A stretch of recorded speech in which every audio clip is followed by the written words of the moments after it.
know what? I'm just gonna say to Romeo TV, ha. This is what I saw in the TikTok.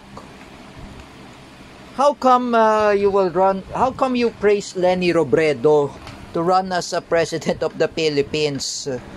Like I said before, if you see in the Wikipedia, Romeo TV, the ally of Sangkay Janjan and teacher Alexandra Pagkalinawan, who were allies of the loyalist of Bongbong Bangag Marcos Jr. You praise the lutang Leni Robredo. Leni Robredo will not run for president of the Philippines. Romeo TV blog, I know what I am feeling right now. It is not true. You're a fake news. Kaka-fake news mo yan. That's why. Let me tell you something in Wikipedia. I will show you the screenshots. Even in the TikTok. Romeo TV, with all due respect, Leni Robredo is not running for president of the Philippines.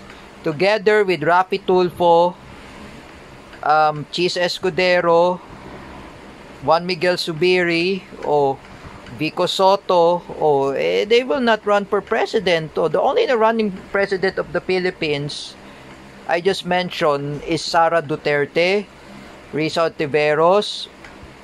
The vice president, the speculation in the media is Bam Aquino, Bongo, Rodrigo Duterte, Coco Pimentel. That's all. Sara and Bongo, there is a new tandem in 2028. You know, Romeo TV, like I said before, wag ka kasing puro bangag. That's why. You know, this is really nonsense. You are a fake news, Romeo TV blog. Millions of Duterte supporters are supporting Sara Duterte. If I want to see this in the all in the media, all in the news, even in the blogs anyway,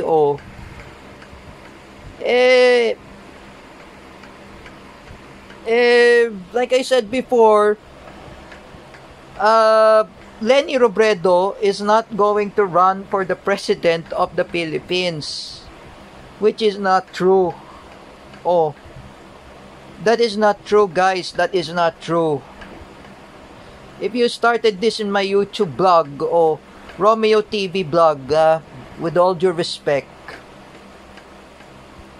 be careful what you're posting a fake news in Facebook or TikTok. Me, I never post anything in Facebook about politics. Romeo TV blog, with all due respect, Leni Robredo will not run for president of the Philippines. Decline. That means ayaw na tumakbo ng Pangulo. That's why I'm saying to you, Romeo TV blog, with all due respect, wag ka kasi puro bangag. That's why, you know, Rowena Guanzon says, in the last term of Bongbong Marcos, that it is the end of the Marcoses, it's a beginning of Duterte. Beginning.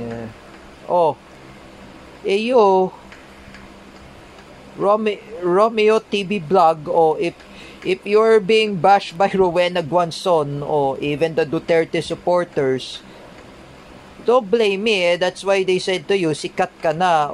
You know, Romeo TV blog, you're acting yourself, you're Sangkay Janjan. You're acting yourself, your teacher Alexandra Pagkalinawan and those Marcos loyalists, even the CDIFI teachers and staff, and including Ate Dina and Ate Mel Canete and Ate Dina Guillermo. Enough about Bongbong Marcos, Romeo TV blog. Have a shame to yourself. You will reflect yourself and you say, You said idol ko si Bongbong Marcos. You know, Romeo TV blog, you will get in trouble. You will reflect yourself. You will be blame yourself when you support Lenny Robredo. I don't care about Lenny Robredo after Bangag Lutang. Oh. Give me a break. Lenny Robredo will run for a second term as a governor of Camarines Sur in Bicol. Of course, Atipura, one of a former CDIFI staff, they also a teacher aide. She's a former teacher aide. She's from Bicol. You know that, Romeo TV blog? You don't know what is the news is? You're a fake news.